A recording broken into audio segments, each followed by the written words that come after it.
So I was at a conference and an artist who was given a presentation about some of her work.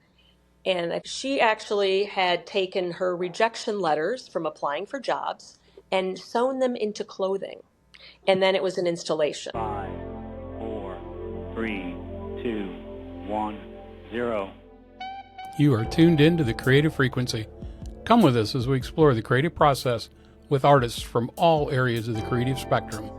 The Creative Frequency starts now. Hi, everybody. Welcome back to the Creative Frequency. I'm your host, Kent Tarbox, coming to you from Studio 20 in the Jones Building in downtown Findlay, Ohio. If you've never been here before, welcome. This is a space out here in the YouTube world where I have conversations with artists and creatives from all over the spectrum. If you have been here before and you're coming back, thanks. I appreciate it. And we're going to move right along with the series. So our guest today is sitting here anxiously waiting to meet you. So I'm going to ask them to please introduce themselves. Well, hello, Kent. I'm happy to be here. My name is Ruth Foote, and I am currently a full-time faculty, a professor of photography at Owens Community College. And I'm happy to be here to chat with you about creative things. Great, great. And I always find it, I've had a couple of teachers on in the past, instructors, and I think it's interesting because we get to see both sides of it. And the first question I'm going to ask, and we're going to launch right into it, because we're going to get into creativity. Can you teach creativity? Or as an educator, is it more of a nurturing aspect when it comes to your students? Let's just dive right into it. Yeah, so that is an interesting kind of separation of those ideas. Can you teach creativity? I think you can help someone bring out their creativity, and you can teach them skills that allow them to express their creativity. I think it's something that can be cultivated and it can grow. So that's where kind of the nurturing thing kind of comes in.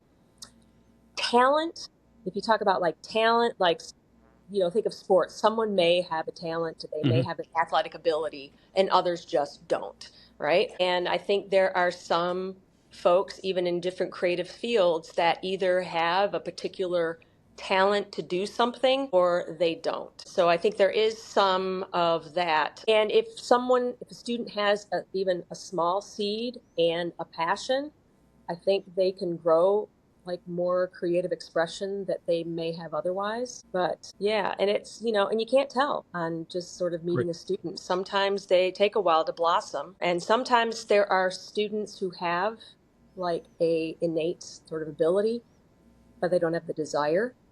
And then no amount of water that you pour on that is going to make that seed grow. Right. So it's sort of dancing around and trying to find where, and they're all the likening students to plants, they're all different types of plants. Some are cactuses, some are succulents, some grow all over the place, some stay kind of small and contained. And, sort of, I guess I tend to be, my style of teaching, I tend to be encouraging and nurturing. That's just kind of has become my natural style. I'm more of a carrot than a stick person, but I can be a stick person. So yes, my students and I can be pretty strict about things, but I know for me, encouragement with some boundaries and with some deadlines and whatnot are going to facilitate my growth better than just getting humiliated, shamed, and yelled at. That's right. So yeah, nurturing or creativity. Yeah, so I think everyone has some kind of creativity in them. I think that's part of the human nature, is that humans create, and it may manifest in different ways. I mean, people who are like, very like engineers, and you don't think engineers are creative? I mean, come on, scientists are creative. Everything is creative, and art is a form of creativity. It's a different language of expression than other times of creativity. So it's a matter of if somebody has the creativity to be a photographer, maybe not. Maybe their creativity is ceramics, something else. Or maybe their creativity, they're a mathematical whiz. But yeah, I could keep talking on that question. So we'll That's what this is about. And unfortunately, I'm going to keep you on your game here, because we're going to bounce back and forth between you as an educator working in educating in a creative field, and you as a creative yourself, taking you outside of your day job and that, and just being Ruth the photographer, and where do you get your creativity? So let me ask you that. How do you define your own creativity for yourself in your words. What does creativity mean to you when you go out to do what Ruth does? So I might have a roundabout way of answering that, because Sure. some of the things you said to start off with is, separating myself as the creative versus the educator. Strangely, sometimes the creative process is, in a way, a relationship. I get inspired by whether it's people, experiences. I get inspired a lot by students, in that I find that their ideas, as they develop ideas, I see their starting point, and that spurs me to help them cultivate it further. So their creative starting point, then I have like a million ideas that spark from that to help them go further. And then that helps kind of feed my own creativity that then I can take into my own work. So it's almost like the making of art inspires the further making of art. Okay. So I tend to be, for my own personal work, I'm very process driven. I like the visceral, hands-on kind of creative process. Um, I I like alternative processes. That any new alternative process, historic process that I can learn. I like the experimental, the delayed gratification of finding out what it's going to look like, learning of all the steps in the process. That sort of feeds my creative juices. So I guess, almost my creativity feeds on itself. The more I create things, the more I get ideas, the more I get on fire for it to kind of keep making things. I wouldn't, and there are things I do that are kind of documentary. I've, photographed people. I've sort of documented my family a little bit, but also when I'm seeing things in the frame and I can see exactly what the result is, that I enjoy, that's part of it. But I like it when it's Christmas, where certain things I do where I don't know what it's going to look like until I'm done. So one of my favorites, I've been doing pinhole for many years, and I have a project that I've been working on for, many, many years. And what I enjoy about that so much is I shoot it on film. There's multiple overlapping images. I never know what it's going to look like until I've processed the film and scanned the negatives. And then it is like magic. And there's the delay between, a month ago I made these photographs and now I'm finally seeing the results. And that spurs me to want to go do more. Same thing with a lot of other sort of alternative process type stuff. And some of my current work where I'm printing on leaves, I don't know what it's going to look like till I'm done with it. And yeah, I enjoy that part of it. And then even in terms of working with or collaborating, getting feedback from other people, being in creative environments, that kind of feeds that hunger to create just for fun. I've been taking a ceramics class here at Owens because I can take the classes, audit them for free basically. So, and something I dabbled in since, in high school, a little bit here and there. And I tell you, that has been such another great creative outlet because there's not the pressure. I'm just making things and it's hands-on.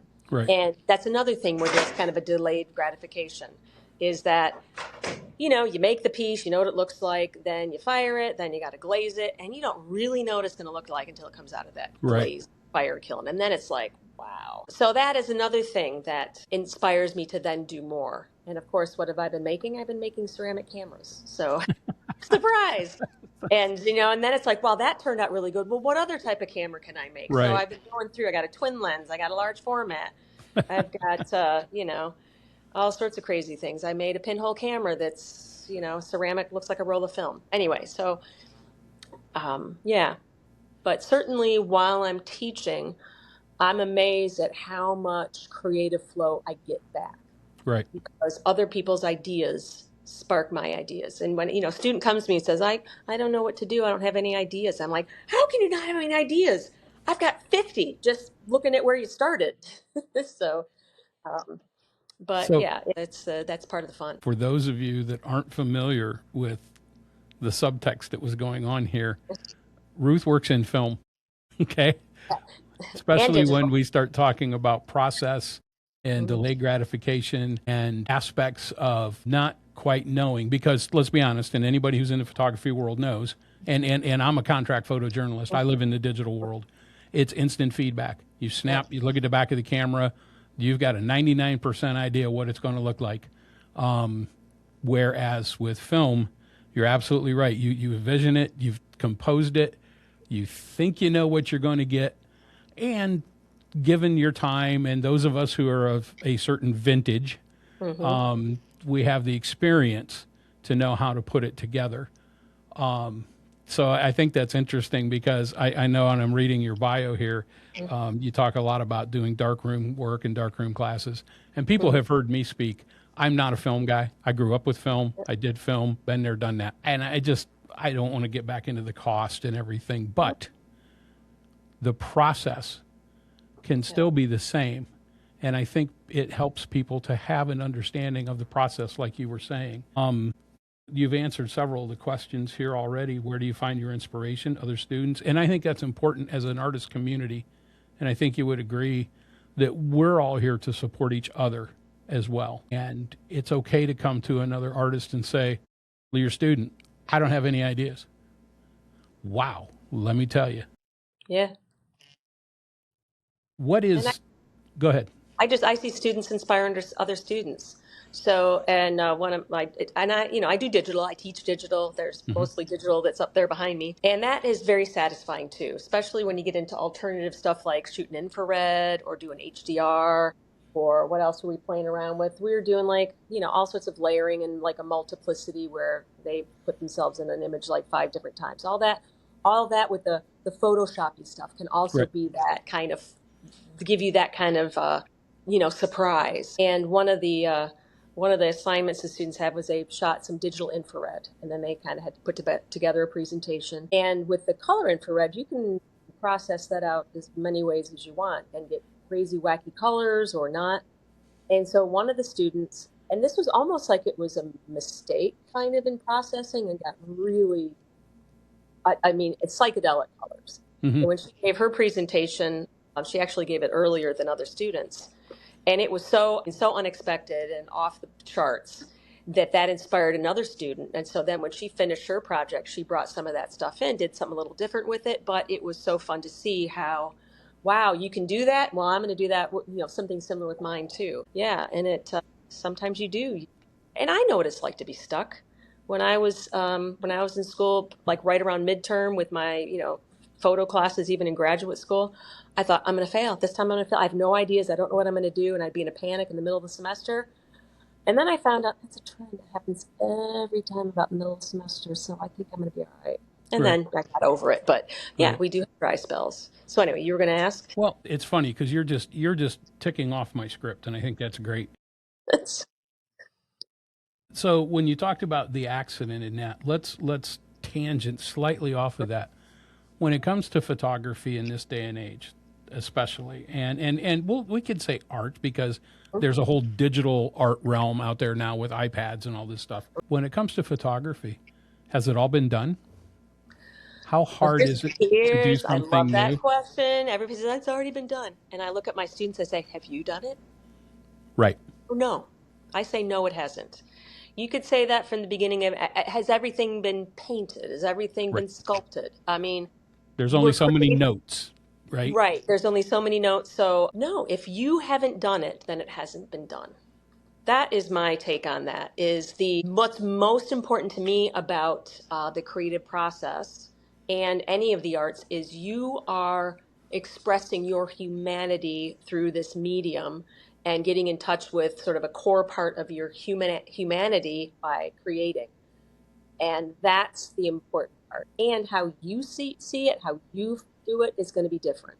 Has the downtown Toledo, like at night, and all times that they've been photographed? Oh yeah, a bazillion times. But have you done it? I mean, all the national parks, the Eiffel Tower, all the famous things have already been photographed, and now even more. Everybody's got a cell phone, so it's been photographed ad nauseum. But have you done it? Is that part of your creative process? So I'm like, no, it's humanity is going to change. Our way of expression is going to change. So no, sure, if it's been done, who cares? You go do it. I love that answer.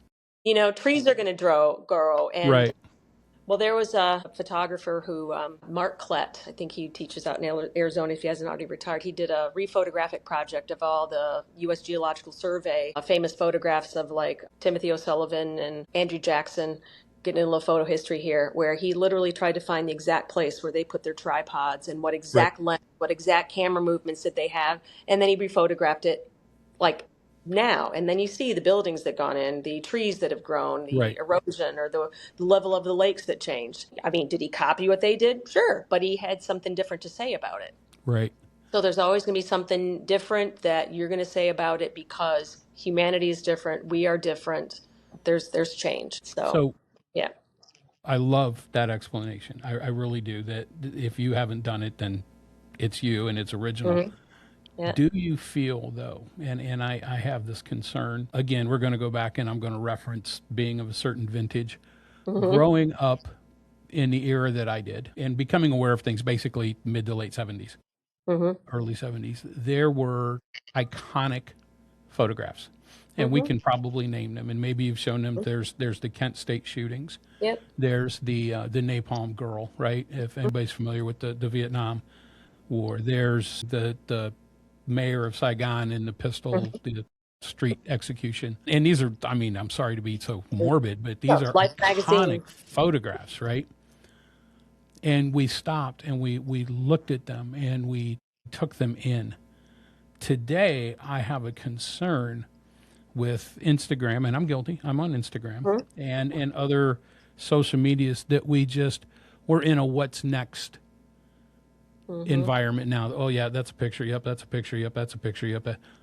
Do you think we're not taking the time that we used to stop and maybe study that photograph? Because I'm looking at the one behind you, and I love the one. There's a finger pointing. Yep. Hmm. Okay. Now, Yep. I'm going to look at that, and right now I could have time and I could study that and I could think about that. If I scroll past it on Instagram, Yep. it's just Yeah. another Or image. yeah, if I do, start doing these kind of things, right? Right. Yeah. It's image, image, image, image. Oh, that's cool. Oh, that's neat. I'll stop and look at it for a second. It. Do you feel is there a concern? I mean, is that a legitimate concern that we're not absorbing the media the way we used to? Absolutely. Attention. I mean, this is a broader issue beyond photography, It is is. attention span. It's with everything. And it's coming up through, I mean, I'm no, pedagogical expert, but I mean, I've seen it over the years of incoming students and difference in level of attention span and ability to focus and problem solve, because there's an instant. Yeah, I think that is a problem. And I don't know what's to be done about that because we're already on this trajectory of, I don't know where we're going to land. But yeah, I think it is. I don't have a solution to it, but I certainly can identify the problem and see it as, I think there's still kind of photographs that make big splashes that then hold attention in like, you know, TikTok, Instagram, all Sure. those, social media for a short time, and then they disappear for something else. I mean, Right. that's been going on for a while, and it is. And it's, I think, going to have other ramifications for levels of deeper thought and ability to really fully engage and think about things. Well, what is it that, in interviews, what Steve Jobs, he didn't give didn't give his kids, an iPhone or an Right. iPad. They didn't have any media, any technology in their house, Right. and instead focused on other things. And there's some wisdom in that. It's like, yeah, I'm going to make this device that's going to destroy the destroy the world, but I'm But you not going to can't have have my it. kids use it. Right? But yeah, and it's like with a lot of things, there's a lot of good that comes with technology, but then there's and And yeah, I'm going to be, I mean, to be forthcoming and true and yeah, honest about this, yeah, I'm guilty. yeah. I've sat there and kind of mindlessly scrolled through some photo feeds and Mhm. and I'm like, yeah, yeah, yeah, and every now and then something Right. catches me out. And I mean, a great example right now is it's the biggest week in birding for those of you that are Oh, around. right. Okay, and I go out and I dabble in all. I do a lot of different photography and trying to photograph little birds that are an inch and a half long that sit on a twig for a microsecond. Right. If you don't drink, you will. I thought about starting smoking again when I'm Yeah, done doing right. this because it's insane. Yeah. But my Facebook feeds and some of my Instagram follows now, And somebody would look at me and think I'm nuts. Okay, I've seen the 200th picture of a rose-breasted grosbeak. It's a beautiful bird. Yep. I've got one of my own. How many do I need to see? And now, I will take it a step further. I applaud the photographer for making the capture. Yeah. Okay, I go back to the process because after a while, I've only seen so many, you know. But I have a concern about that I don't know if we take the time to appreciate the process, to appreciate the fact that somebody is making an image. And yet, I'm still impressed by the images that I see come out by students. Yeah. The images that are entered in the photo shows at the Findlay Art League that I'm a member of. Yeah. So it's an interesting mix right now. And I think you would probably agree if the younger generation, and this is a thing, because they've rediscovered vinyl. Yeah. Yeah. You can have your albums. hmm Been there, done that too. Old guy here. Yeah. Film makes you slow down, and because there's a cost associated with it. hmm Whereas digital allows you that instant hmm Snapchat. It's there. I looked at it. It's gone. Yep. We've talked a lot about being creative in that. Let's talk about what's a roadblock. What roadblocks have you hit maybe in your personal creativity or your educating creativity, and how did you overcome them?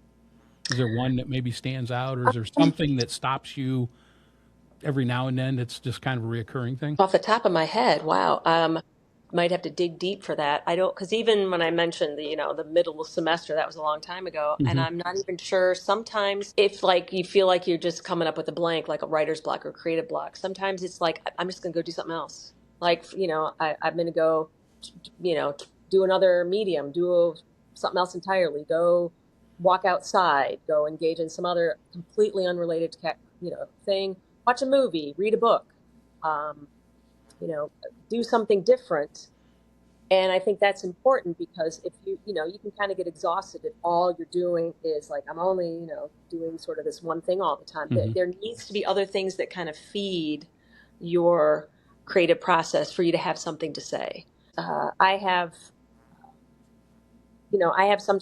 stuff that is not even like fully processed yet, like series of images that I haven't figured out what I'm going to do with those yet, that I took during a time of, for example, my mom passed away almost 2 years ago, and I photographed her and different things. I did some little videos. I did just stuff because I'm like, I don't know what I'm going to do with this, but I just need to do some capture. I didn't have any full idea about it. And now all that stuff's been sitting there, and I'm like, okay, I'm still sort of gestating about what am I going to do? How is that going to manifest itself into something? Maybe nothing. I don't know. But Right. sometimes it's like I'm going to gather stuff. And sometimes it turned into something. Sometimes it sits in my basement for several years because I had this great idea. I got a bunch of props and then I never did anything, which that's true too. So I do have these boxes full of, yeah, that's the whole thing. So I think it's something that I know I personally have learned not to like worry about. Right. It's like, I got nothing right now, but you know what? So what? Right. And I can sometimes pick up working on something else a little bit, or and I think because I'm in the classroom and around all this creativity for students, that it's like it accumulates whatever all this creative energy, and then in the summer when I have time to do stuff, then it's like that's when I can sometimes explode, and then I'm like a Right. maniac doing stuff, and then I don't have enough time to even do all the stuff that I Right. want to do and run out of time, and so now sometime later when I'm able to retire and I don't have that, who knows Right. if I might just draw a big old blank and think, well, I got nothing, I got nothing now. So, but I'll cross that bridge when it comes, and I can't imagine that I won't continue to create things. I But went. for Yeah. students, I mean, just for, you asked about students and Yeah. having them overcome blocks. Sometimes I will, because even that's where, all right, go do an exercise. I use sports analogies oftentimes is like, okay, if you're going to be, if you're going to be a marathon runner, you don't just go out and run a marathon. Right. You have to work up to it. You've got to work out. You've got to do drills. You got to get up. You got to go out and do a jog or run when you don't feel like it, when your body's not feeling like, when you're not in the flow. If you're a basketball player, you have to practice throwing hoops, constantly so that But you can't just stop doing that even when you go run the marathon or play the game there. So it's like, you got nothing right now, you're not playing a game, well, just go exercise. Right. If you're like, you got no ideas, well, then just, flip a coin, pick a word out of the dictionary and then go make pictures of that. Right. Or give yourself little mini assignments. I'm going to go photograph red today, or I'm going to go do circles, or I'm going to, pick something just ridiculous. And it's kind of like, what's the word? Just brainstorming. I Mm-hmm. think of, I learned how to overcome some kind of writer's block I had advice from a woman that I worked with who was a writer. And I was always having trouble starting to write these articles for a newsletter I was helping write for. And it was like, because I was so focused on getting that first sentence and all the right words, that I would be stuck. And she said, don't do that. She said, just make crap up, right? Yeah. So, and just make stuff up. BS your way through it. Don't worry about it being true. Just be fantastical and over the top.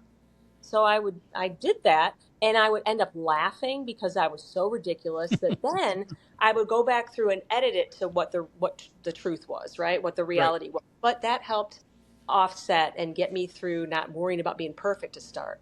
Right. So it's like, don't be perfect.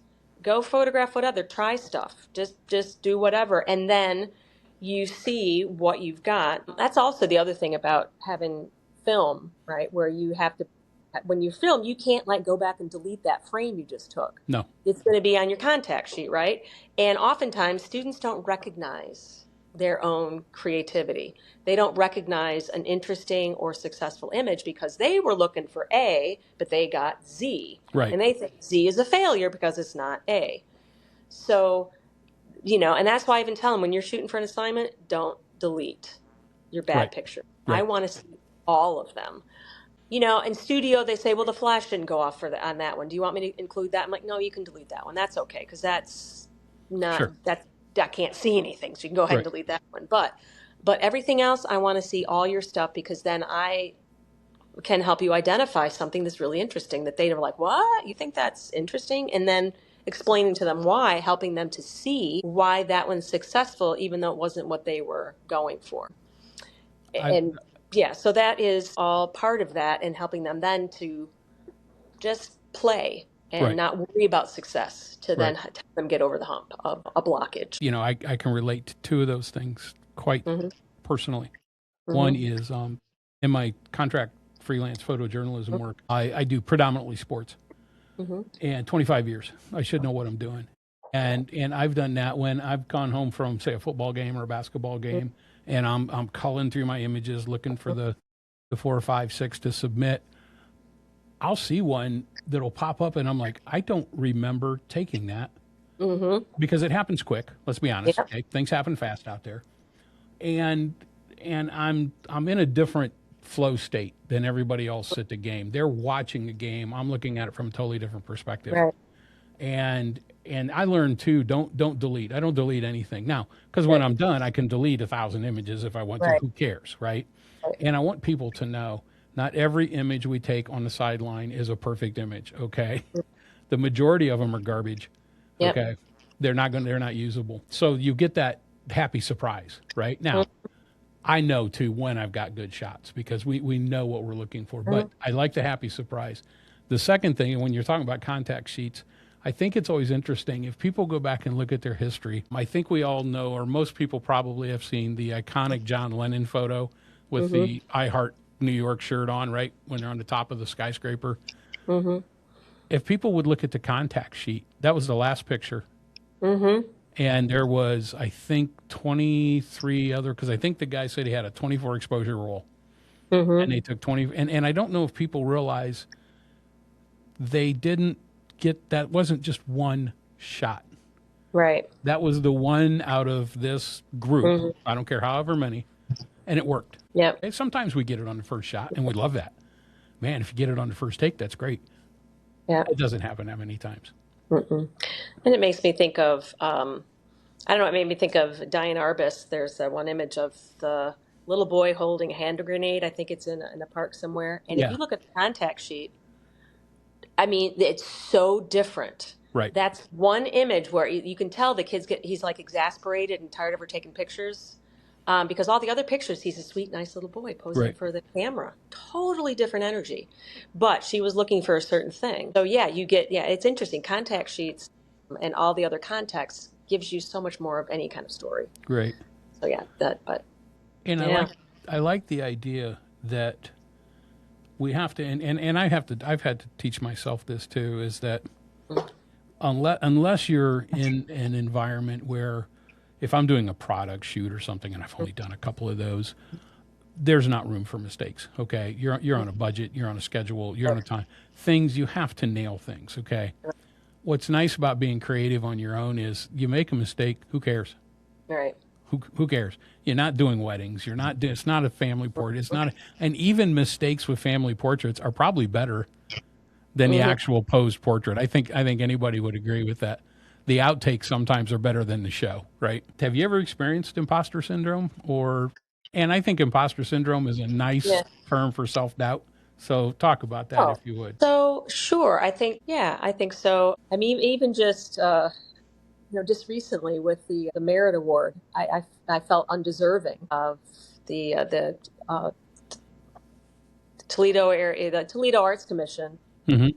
who gives out different grants and different things. One of the board members actually encouraged me to apply, and I think I'm not ready for that. I'm not as good as all these other artists. There's no possible way I would be a candidate. So, but I applied because I'm also of the mind of I've applied for a lot of things that I didn't get. It's good practice. Mm-hmm. It's out there. I thought, well, this would be good practice. I haven't been as productive in the last couple of years, partly because of kind of helping take care of my mom. So this was like, okay, I'm going to package this project I've been working on that's not fully resolved, and I'll go for it. And then I was shocked that I actually received the award. So there is that sense of not, sure, there's a sense of not being good enough. But at the same time, because I also hear myself telling my students ways of overcoming their own feelings of inadequacy so that they don't feel like they're good enough. That I often see, there's been times that we've taken students to a conference and they see what other professionals who are making money, paying their mortgage, putting their kids through college, have 2 cars in the garage, and they will see the work that they're doing and making a living. And they're like, and sometimes it's like, and I'm like, you see, but they have this sense of doubt that they're not good enough, that they can't charge as much. They're like, I'm only a student. Right. So I'm constantly working on trying to help them overcome. No, you are good enough. You have all this, you've had this training, this education, and, you are good enough and that you can make a living and you can put yourself out there. You just have to, you have to want to do it. And so I hear myself telling them that stuff. And so I'm like, Ruth, you got to listen to your own advice. Is that practice what you preach thing, right? Yeah, practice what you preach. And I think also things that have sort of helped me are having sort of also a community of whether it's creatives, other people in the field, colleagues who, help you feel like you're worthy of what you do. And I have also been incredibly blessed to have a lot of positive feedback from students. Sometimes I have to pinch myself and say, are they just giving me a line? Are they, but I get a lot of positive response from them and encouragement so that I kind of feel like, okay, I must be okay at this. I must be doing all right because they are happy customers. They seem to be kind of flourishing under the help, guidance, whatever I am putting forth for them. So that also helps sort of reaffirm kind of my sense of, of that I'm not an imposter. I'm actually okay at what I do. But yeah, I mean, it can be a tough thing to kind of, deal with. It is. It's funny because over the years, I don't know, I photographed over 800 basketball games or something. And the people that my wife works with, they know, apparently I have a style. Okay. And they can pick my picture out of the paper, right? And they'll see me, or I'll run into somebody at Kroger on Sunday morning when we're getting groceries, and they'll rant and rave about the photo that was in there. And I've learned over the years that I'm so bad on myself. I'm so hard on, because I'm thinking, that was a crap photo. That wasn't even the best one I turned in. That was good. And they thought it was wonderful. And I've learned to take that and be like, okay, and we are sometimes we're our own worst critics, right? And we don't think we stack up. I don't know. I'm sure you probably know Jay Dickerson, Dirty Kicks. Yes, yes, yep. Yeah, and I've met Jay. I had him on the show, and I met him at a photo swap, and I love his work. Street documentary is above par, Yeah. and honestly, I was a little intimidated, right? Because I don't do that type of work. So we did some photo swaps, and he looked at me and he says, "My God," he said, "I wished I could shoot negative space like you do." And I'm like, "What? You're you, dude, right? Yeah. You know, you're this great street photographer in Toledo, this great documentary photographer, and you want to shoot negative space like I do." So Yeah. it's weird sometimes when it happens to us. Yeah. And we have to learn, and you have to learn to accept that. I think that's a hard thing to get across to creatives is it's okay to think we're good. Yeah. It's okay to, love your work. Oh, there we go, screensaver. Yeah. Yeah, exactly. It's okay to feel good about it and to like it. Part of it's like, well, why would you make it otherwise? You should Well, like it, right? So it's like, and yeah. that's the thing too. And I'm looking through, and I want everybody to know that all of Ruth's accomplishments and things here are going to be in the show notes and stuff. But she's taken some awards, some golds, some silvers, some bronzes. The Artomatic 419 in Toledo is a project. She got a merit award from the Arts Commission of Greater Toledo. I enjoy being in competitions and things now. Once I learned that's not the place to find validation. Yeah. It's just, I don't mind putting it out there now. And I think everybody, and I've said this, and I'll say it every show, anybody who creates and puts it out for public consumption is extremely brave, because not everybody's going to like it. But you put it out there, you own it, it's yours, and that's all that matters to me anymore. If you don't like it, fine. It's great. I do.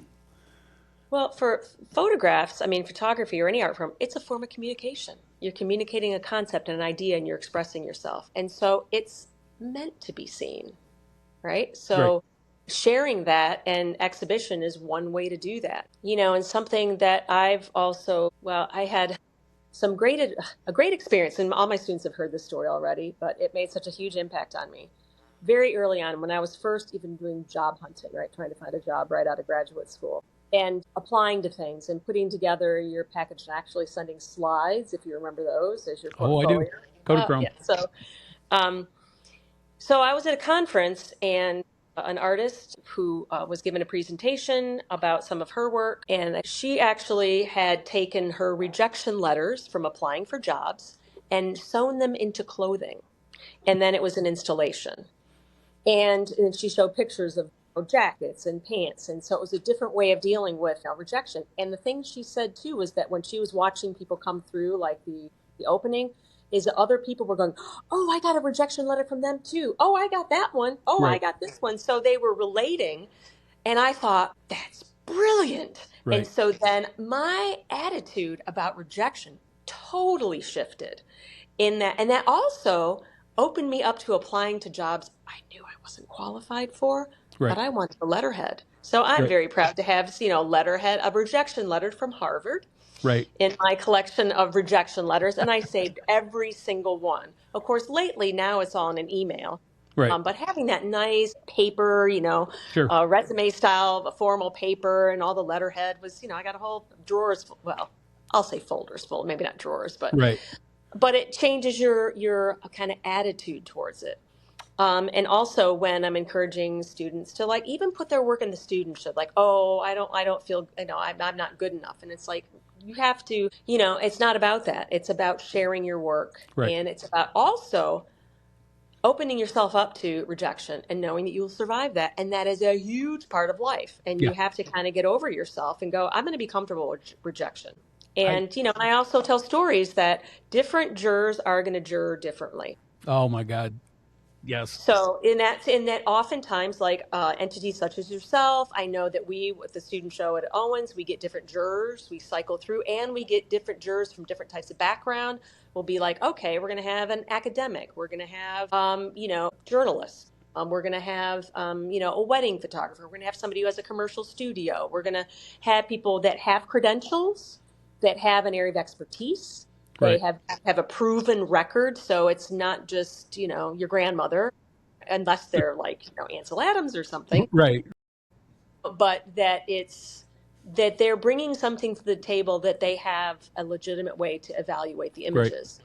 So they are going to have some technical and, compositional expertise, but then their wow factor is going to differ from some other juror who's going to come in. And so your image might not get in one show, but it might win a different one, same image. So I've it's a had that matter of, experience. oh yeah, well, I've seen it happen. And so that's where taking the risk, put yourself out there and go, oh, I didn't make it to that one, but I made it in this one. And, I made it in this one and I won an award in that one. That's kind of Right. nice. You take those wins, you enjoy them, and then you just don't worry about the times that you don't get in. And it, in a way, not to be cynical, but it comes kind of a numbers game. The It more you does. put yourself out there and the more you're going to have a chance to get in something and the more you may have an opportunity to actually be recognized in some way, because the eyes looking at it are going to shift and be different. I And I yeah. ex- I explained to a teenager, Mm-hmm. younger person in the arts, and we are talking about rejection, Mm-hmm. and they said, "Oh man, it hurts." I said, "Okay." I said, "I want you to think about it from this slant." Now, I love the rejection letters thing. What a great concept. I said, "Think out there. There were people that rejected the Beatles. Mm-hmm. They rejected J.K. Rowling's. Mm-hmm. Stephen King probably got rejection letters. Mm-hmm. What's that say about the people doing the rejection? Don't take it too seriously Right. either. They're not perfect. Sometimes they don't know what they're doing. Because, Mm-hmm. somewhere there was a meeting after Harry Potter came out. There Mm-hmm. was a boardroom where they all looked at each other and went, Who missed okay, this? yeah, who missed this? Would somebody like to explain how we didn't cash in on this? And I mentioned the Beatles because I had a professor in college who worked for an A&R department for a record company, and he had a copy of the letter they sent to the Beatles that Wow. basically said, "We'd like to thank you for sending your tapes and stuff. We just don't see your music having an impact in American culture, blah blah blah. But we wish the Beatles all the best in their career." Mm-hmm. Sam Oof. Phillips, right? Yeah. Sold off the Elvis stuff. So Mm-hmm. rejection too, you can kind of look at it that way too and be like, you know what, they're not perfect either, Yeah. right? And you may just be, I think of in just the different waves in the art and in painting or in Right. the fine arts of if new ideas coming along that were not getting into the galleries were rejected all, full stop, that then became huge as those, kind of dynamics and ways of expression, it shifts and change. Sometimes you're too much on the cutting edge. That's why you're not getting in. Sometimes it's just because your work isn't up to par. But either way, you don't let that stop you. If you have a No. creative passion, you have an idea, you keep doing your stuff. You do your stuff, you share it, you take the wins, you take the positive feedback, you find some kind of community that helps support you, Right. sustain you in your creative endeavors. And, you know, I think you following your passion. That's another thing. Another tangent is how many. Well, I did. Students who were said, "Oh, you can't go into the arts; you'll never make any money." I was told that. I was discouraged. No, you can't do that and never make any money. Right. But here I am. I'm in the arts, and I have I'm making a living, and so there are different ways of doing that. And I never would have thought I would be teaching. That was the last Right. thing I ever thought I would do. But because I followed my passion and just absolutely, I had no idea what I was going to do with it. That's where then opportunities opened up differently. I took different types of risks. I was pushed and shoved in some ways into taking some risks, kicking and screaming. But then a door opened that I never thought I would walk through. But had I not followed my passion and what was really, I was like, couldn't wait to do every day, I wouldn't be where I am. And so I Right. encourage students, follow your passion. It may take a while to get where you think you want to be, but if you're doing something that is really important to you, something is going to open up. And if something, you just show up. I mean, Mm-hmm. I tell the students that about the merit award, that it was, I just, in some regards, I barely, I almost missed the deadline to submitting to Artomatic. And then even when I got a space in Artomatic, I was waffling over whether do I put student work in, because I've done that in the past with Artomatic, sharing what Owens is doing, really promote Right. our program, or do I selfishly put in mine? Well, because I was dilly-dallying and I didn't quite get student work together, I'm like, okay, I guess I'm going to put mine up, even feeling guilty about it. And then because I did that and put my stuff in there, then because somebody walked by when I happened to be standing there and made a comment and encouraged me, and then I followed through, none of that wouldn't have happened if I hadn't have caught an email and then told myself, oh, I'm being selfish for putting my work in. Right. Ironically, I had ended up getting boosts for all the student work too, so that we got all that as well. But yeah, so different things. It's just showing up and taking that next step, and you don't know what's going to happen. That's the encouragement I've given a lot of people. Our son, he writes. Our daughter went to art school, and she does photography, but she does retinal photography for a retinal surgeon. Scientific, yeah. Yeah, one of like 300 people in the country that can do it. It's kind of weird. Mm-hmm. But I've learned over the years as well, and sometimes too, this comes with being of a certain age, that if you don't just do it, it's not going to happen. And I hate to boil life down to cliche sometimes, but Nike had it right sometimes, and just do it, right? You got it. Yep. And because what's the worst that's going to happen to you? And I think that's the other thing too. That what's the worst that's going to happen to you? Your photo's going to get rejected. Well, okay. Oh, well. Let's see. I woke up today. I have a job, or I have family. I've got a dog that loves me. Whatever. It was a photo. Yeah. You learned from it. Put it in the next one, because I had that very same experience. Yeah. I had a photo get juried out of a previous show. I entered it in the next show, and it took best of show. Yeah. You tell me, okay? That's So it can be very frustrating.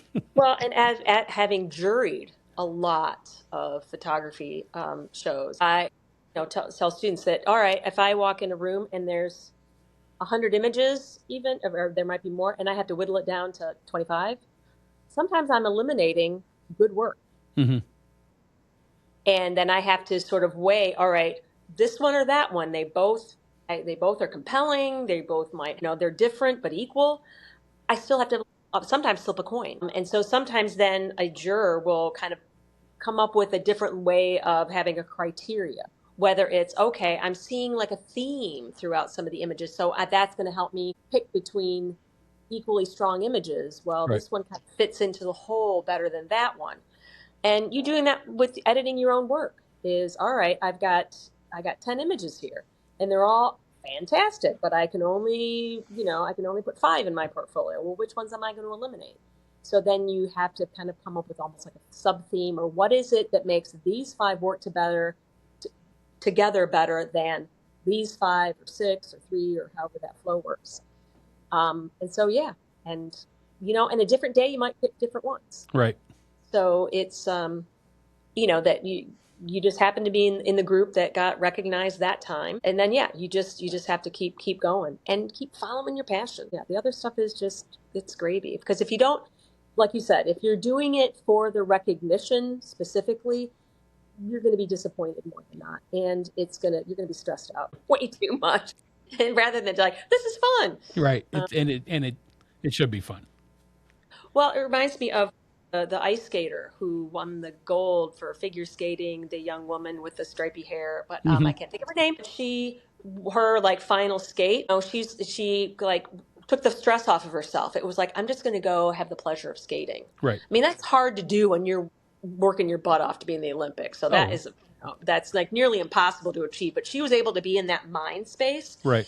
In some ways it kind of showed in the flow of her ice skating. There was that you could just see it. I don't know how. I mean, I watched all the other performances, and hers just had a looseness and a carefreeness that, that was probably really hard to get to that place when you've invested so much and there's so much at stake.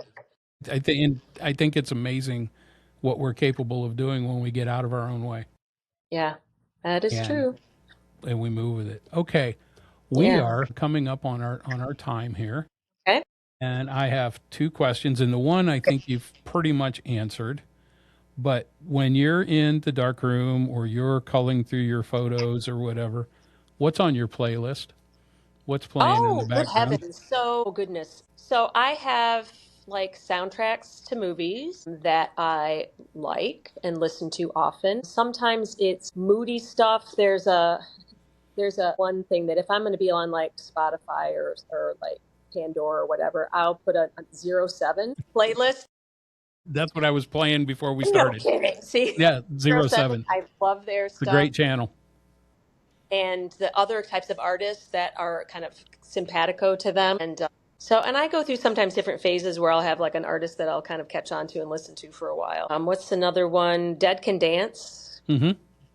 Yeah. Moody. Sometimes it's moody and I can crank just loud, crazy stuff. The other day I was in doing some stuff and I put on a classic 80s rock. Mm-hmm. Was just like listening to the lyrics and I'm like, I listened to that crap there's a lot of classic stuff that I still love and listen to. And this just Sure. happened to be the grouping of musicians that were, just like, oh, no, I'm not, I probably won't play that particular station again. Right. It But takes yeah, us back to, you look at some of the videos and that and you go, what the hell were we thinking? yeah. So, but there's still things from that era that Sure. one of the things that came up was what BTO, Bachman Turner Oh, Overture. I'm yeah. like, I Oh, haven't heard them for a long right. time. What was it? Jeopardy last night. They had a question and the answer was Bob Seger. Oh, okay. And some people listening go, who's that? Go look them up. And it's Oh, my gosh. Yeah. Detroit area rock and roll, big time people who were, yeah. Dumb. I did not go to my junior or senior prom because me, a buddy of mine, and two other girls went to Toledo Sports Arena 1978 and 1979 to see Bob Seger because Bob Yeah. Seger was Yeah. Oh, it. yeah. He was the, and now, and I'm going to say this, I'll flip over it in my truck when it hits on a Sirius channel, but yeah, heard that, been there, done that. So, Right, yeah. all Yeah. right. Well, Ruth, I thank you for taking some time to talk about the creative process and talk about what it is you do. And I love the insight of how you work with the students as well. And I guess, if anything, what would you sum up to tell anybody about their creative process? Just if they had to have a mantra, a one or two sentence thing to keep them motivated, what would you tell them? I mean, I come back to this, follow your passion, follow your bliss, make stuff, just create and don't worry about it. Just sort of follow your flow There we go. and don't let anybody talk you out of it. There we go. Because and the other thing too is if it's not going to work out, you need to find out for yourself that Right. it's not going to work out and then change your trajectory because your heart and your direction has changed, Right. not because somebody talked you out of it. There it is. Because if you're passionate about it, you're going to want to do it every day and you're going Right. to want to do it. And that's going to be more likely to lead you to being able to make a living at it. Or even for some folks, I mean, I've known artists that, they have a day job, Mhm. but they're so passionate about their work that their day job just helps sustain and support Right. their artistic, creative process. And even for students as they're, sort of looking at launching into this, I tell them, you're going to have a day job for a while. Don't let Mhm. that stop you. That's part of the process. And then you slowly build yourself into it, but just keep your passion alive. A lot of actors and actresses have been waiting tables for a lot of years Yeah. And it's and because, still are, yep, you bet. So that's what we do. And that's All not right. failure. That's No. not failure. That is No. just part of the, because, it's part of the creative process. It is. All right. Well, again, thank you for your time and your openness and sharing your thoughts on this creative world that we live in. I really appreciate it. And basically, at this point, we're going to call it a day. And once again, I'm going to say thank you to Ruth. All of her social media information and that will be in the show notes, and we'll go from there. So, everybody, I just want to thank you. Thank you for taking the time. Thank you for the interest in chatting with me. And I really appreciate your questions and the opportunity to share some of these ideas. thank you. Thank you. I appreciate it. All right, everybody. That's a wrap for today. The next episode will be coming out shortly. Take care. Thank you for tuning in to The Creative Frequency. You know what to do. Like, follow, and subscribe. Then join us again for the next episode of The Creative Frequency.